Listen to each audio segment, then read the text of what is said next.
টক মিষ্টি আর কি। না, আগের থেকে অনেক মিষ্টি হয়েছে। কারণ এই ফলটাকে কেউ চিনেন? এটার নাম হচ্ছে সুইট লেমন। তো 6 মাস আগে এই গাছটার মধ্যে অনেকগুলো ফল ছিল। তো আমি এই বাসায় কাজে আইছিলাম, প্রায় 1.5 মাস কাজ করছিলাম। তো 6 মাস পরে আমি আবার ওই বাসায় কাজে আইছি। তাই সাথে কি এখনো গাছটার মধ্যে কিছু ফল আছে, দেখেন এখানে তো অনেকগুলো ফল আছে। তো আমি একটা ফল খাই দেখি, এর মধ্যে টক মিষ্টি আর কি।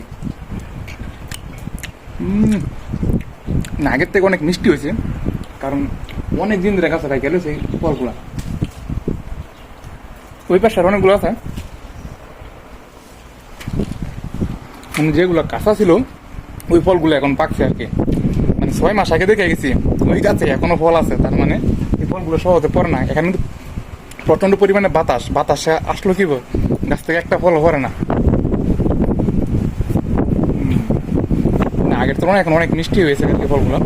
এরকম অনেক দিন ধরে তো গাছে পাই গেছে, এর জন্য সুইট লেমন। এটা আবার টক বেশি।